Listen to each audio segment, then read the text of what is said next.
की पूरी तरह से एक आर्टिफिशियल इंटेलिजेंस चला रहा हूँ। इसका नाम है AIPF।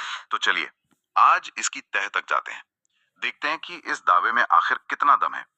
हमारा मकसद बस ये समझना है कि ये क्या सच में डीफाई का भविष्य हो सकता है या फिर ये सिर्फ एक और बड़ा वादा है। और जो सोर्स में इसका सबसे बड़ा, सबसे आकर्षक दावा है वो यही है कि इसमें इंसानी दखलंदाजी जीरो है। जीरो मतलब कैसे? सोर्स के मुताबिक इसे बनाने वालों ने इसे बनाकर छोड़ दिया, अपना मालिकाना हक भी वो भी छोड़ दिया, और स्मार्ट कॉन्ट्रैक्ट को एक ऐसे 00 एड्रेस पर भेज दिया जिसे कोई कंट्रोल ही नहीं कर सकता। अच्छा, तो मतलब कोई सीईओ नहीं, कोई टीम नहीं जो रातों रात नियम बदल दे।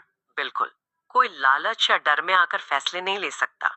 एक बार जो नियम बना दिए वो बन गए, सब कुछ AI के हवाले। लिक्विडिटी से लेके सप्लाई तक सब कुछ ऑटोमेटेड।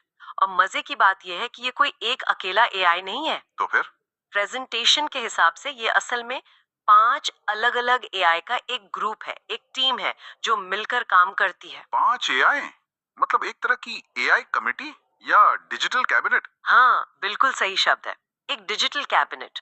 और हर AI को एक खास जिम्मेदारी दी गई है। दिलचस्प है।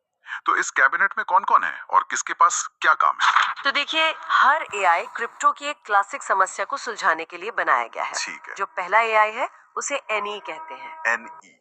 हाँ, ये एक तरह से सिस्टम का सेंट्रल बैंक है। कब नए कॉइन बनाने हैं और कब मार्केट से कॉइन वापस खरीदकर उन्हें जला देना है, मतलब सप्लाई को कंट्रोल करना, ये सब उसी का काम है। ठीक है, तो एक हो गया सप्लाई कंट्रोलर, ताकि बहुत ज्यादा कॉइन मार्केट में आके कीमत न गिरा दें। बिल्कुल।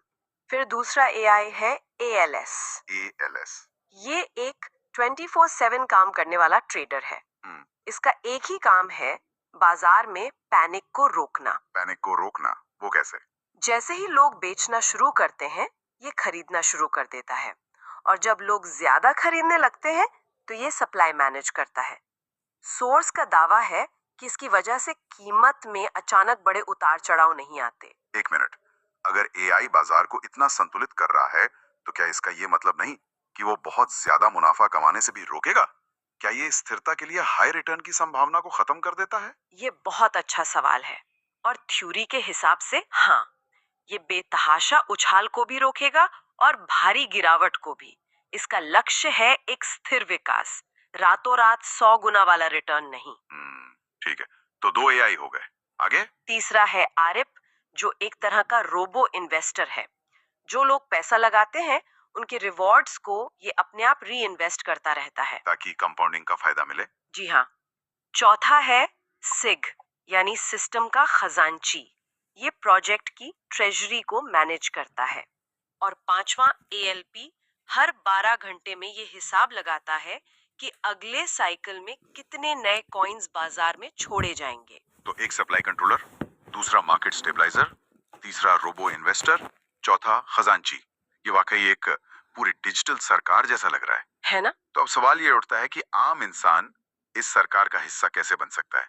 इसमें निवेश कैसे होता है? इसका तरीका है स्टेकिंग। मतलब सोर्स बताता है कि लोग AIPF कॉइन खरीदते हैं और उन्हें सिस्टम में एक तरह से लॉक कर देते हैं। और उस लॉकिंग के बदले रिवॉर्ड मिलता है। हाँ, और रिवॉर्ड इस बात पर निर्भर करता है कि कॉइन कितने समय के लिए लॉक किए गए हैं। मतलब जितना लंबा कमिटमेंट उतना बड़ा फायदा। बिल्कुल।